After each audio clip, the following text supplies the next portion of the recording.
corruption in high places has meant that those who need aid the most can no longer access it. Members of the shack dwellers movement, Abahlali, baseMjondolo, want government to take action, particularly against the Department of Social Development in KwaZulu-Natal. Today they marched to the Durban City Hall to present a memorandum to the KZN Premier, Zikode. Zikode, one of the leaders of Abahlali, baseMjondolo, joins us now. Mr. Zikode, good evening to you. You have a difficult relationship with the provincial leaders in KwaZulu-Natal, a very difficult relationship with the municipality of eThekwini. What are you hoping for from the provincial government? Thank you so much, and we must congratulate Abahlali baseMjondolo for courageously going out in their numbers to say corruption must come to an end, and under no circumstances we are going to fold away while the ratepayers' money is being misused and stolen in a manner that it happens in KwaZulu-Natal and eThekwini.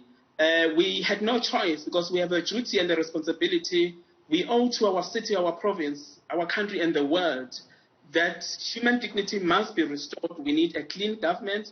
So we hope that the Premier, as a last hope and as a last citizen in this province, could take decisive action, provide clean and clear leadership. We cannot expect the Premier to be silenced when more than 1.9 billion rand has gone missing just in eThekwini. And we can no longer keep quiet when almost 25 million rand that was allocated by the Department of Social Development in KwaZulu-Natal meant for food relief for the distress during the national lockdown. We are saying that money must be recovered and be redirected back to the people who are in need, especially at this time of the economic crisis, when people are losing their jobs and the frustration that communities are facing. We thought that it is high time. We thought that South Africa deserves better. KwaZulu-Natal and eThekwini deserve better. We know that they might not listen to us, but under no circumstances we shall keep quiet. And we think it's high time that we raise bars and say to the Premier and the MEC for COCTA, who actually also joined the Premier this afternoon to receive our memorandum. We have given them 14 days to act, failing which we've got our plan B, which is nothing else than to intensify our struggle because we have that responsibility that the province leadership and governance ought to treat its citizens with integrity that it deserves.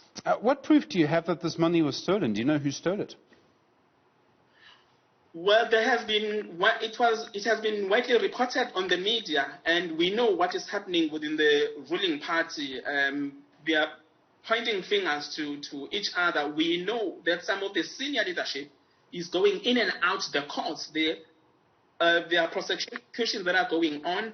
We acknowledge the role that the law enforcement agencies such as Your Hawks and SIU are doing, but we believe that it is not enough. We cannot just fold our arms and watch these law enforcement agencies. The money that gets stolen is not for the government or for those law enforcement agencies.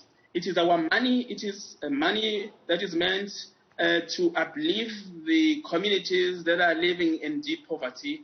After all, it is the money of the ratepayers. We all contribute to this money. We are not done any favor if it is returned back to us to develop our communities as it's supposed to. The SIU is investigating, I presume. It's investigating so many of these cases. Other people are investigating. Do you believe there will actually be justice? I mean, do you think that the law enforcement agencies will do their work here? Well, it is precisely why Abahlali had to stand up to say we cannot just watch and rely on them. The citizens of this country have a duty and a responsibility. And of course, the ultimate responsibility does not only lies with the law enforcement agency, it lies with the masses of the people of South Africa, the workers who actually generate and who makes our cities rich and who makes the wealth of this country. It is us that needs to stand up and say corruption cannot be tolerated, and those that are implicated should not only face the might of the law, but this money should be recovered because this is what we want to see. The action does not have to prosecute people and end of the story. We want that money to be recovered so that it can be redirected to the most vulnerable group in our communities who are desperately in need. Especially at this time of COVID-19, we are seeing the collapse of the economy, jobs are being lost left and right, and we cannot therefore afford another theft, on top of the crisis that we face as a country.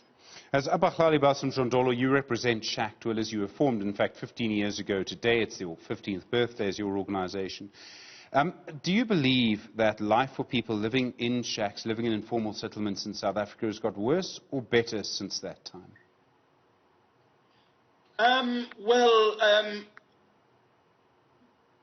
It's getting worse and worse every day. It is the reason why we had to stand up, and which is why we continue to call upon shack dwellers and all the marginalized communities to stand up, because we now realize that nobody else will ever emancipate us. We've got to free ourselves.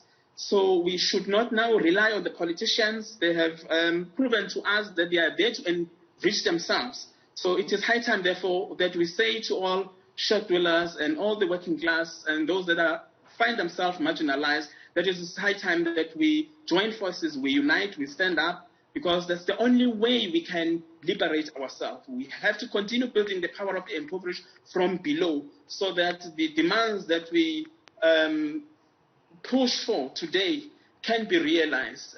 We cannot just wait for anybody to deliver our freedom. Zikode, thank you very much indeed. The leader of the Shack Dwellers movement, Abahlali baseMjondolo.